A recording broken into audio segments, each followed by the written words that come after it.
я сегодня впервые на таком мероприятии, потрясающее соревнование, очень хорошие участники. Я с удовольствием получаю удовольствие вместе со зрителями, которые сегодня полный зал здесь. Вот, поэтому я вот впервые в Якутии посмотрел объекты и бассейны, вот легкоатлетический манеж, и хоккейный. В общем-то, в городе есть все для того, чтобы растить новых чемпионов. Поэтому я пожелал нам молодым хоккеистам и другим видам спорта, естественно, успехов, и чтобы они прославили и Якутию, и Россию на всех чемпионатах, где они будут участвовать.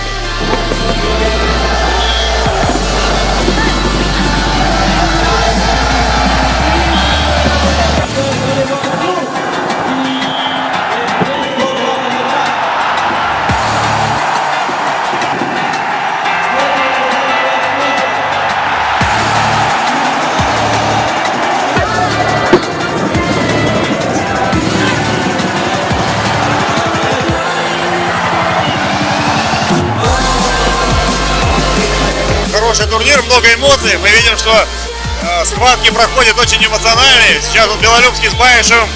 Была серьезная такая борьба, эмоциональная. За счет эмоций Белолюбский выиграл. Но думаю, что спортивный принцип должен всегда преобладать. Все-таки руку нужно подавать противнику, несмотря на никакие эмоции. Ну а так очень интересно, очень хорошая борьба. Интересно. Я думаю, что финал будет захватывающий. Ну, я вижу, что гости наши, депутаты Государственной Думы, очень впечатлены соревнованием, видом спорта. И завтрашний круглый стол о развитии национальных видов спорта. Вот сегодняшние соревнования как раз им дадут пищу для размышления, потому что они видят, сколько есть серьезное отношение и органов власти к развитию этих национальных видов, и в том числе какое внимание и любовь со стороны болельщиков, людей, которые пришли сюда поболеть. Поэтому это очень полезно, я очень рад, что гости наши сегодня видят вживую один из лучших видов спорта.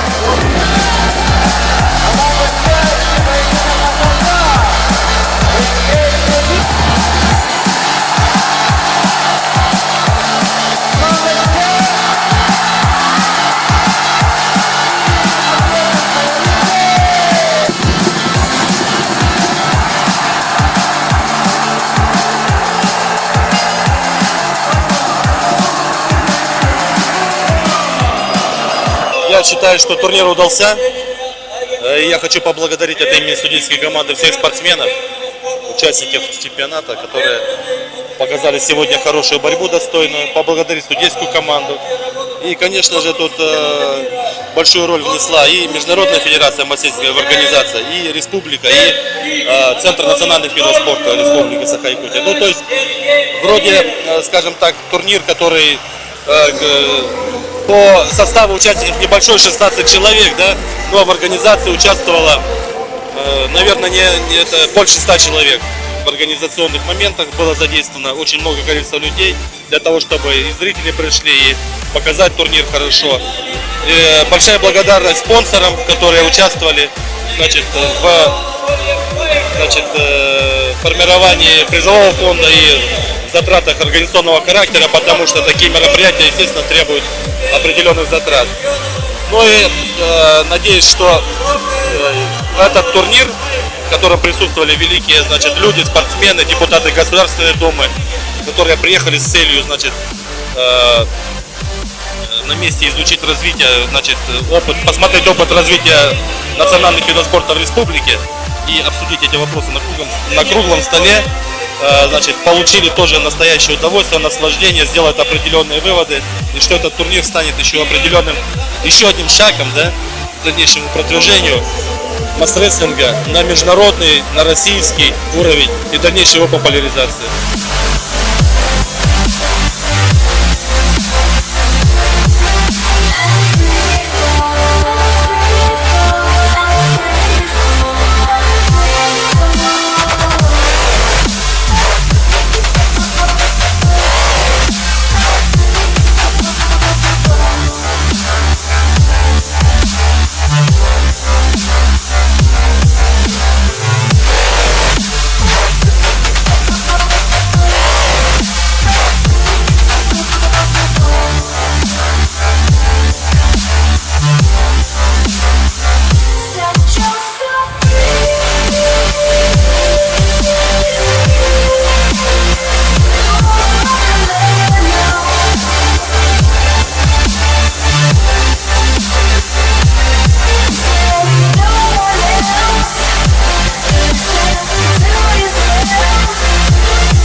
Саха испокон веков славятся вот такие соревнования, как поднятие камня. И вот такие соревнования сейчас проходят на соревновании игр Дагына. И вот, как вы знаете, как видели, на сегодняшнем участии, на сегодняшнем соревновании приняли участие из 15 участников. Вес камня был 181 килограмм. Этим камнем в свое время, в 19 веку, играл, так скажем, наш земляк, наш силач, который легендарный человек, который Иван Яковлевич Александров, Кислявый бан. Вот. И было задокументировано, да, что он поднимал в свое время вес 50 футов, да, это примерно 800-900 килограмм. И вот этим камнем он играл. И как вы видите, что на сегодняшний день вот все те, которые люди приехали, масс-рестлеры приехали из разных стран, они попробовали, но не получилось. Вот. И доказательно тому, что да, действительно можно этот камень поднять, доказал Иван Белолюбский, Уйбан Белолюбский, тот же земляк, тот же, который родился на этом же Аласе, где и Иван Кюслявый бан. И поэтому я думаю, что это передача поколений по генному уровню, что мы, народ Саха, как исполины были, которые рассказаны на нашем мифологии Олонхо, и с чем мы идем, работаем. И благодаря таким по программе ЗОЖ, по программе массовой физической культуры и спорта молодежь тянется к этим. И я думаю, что из поколения в поколение будут рассказаны также имена Ивана Белолюбского и Виктора Голебовчука.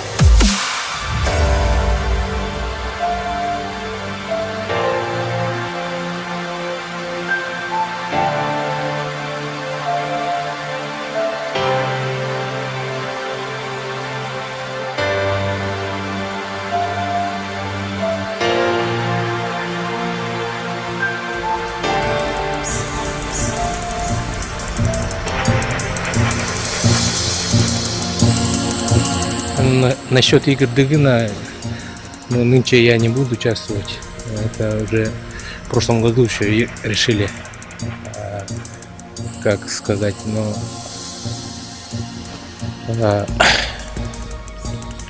семикратным в течение 16 лет я уже 14 раз участвую, вернее участвовал на играх Дагына, 7 раз становился победителем, 4 раза вторым и 2 раза четвертым.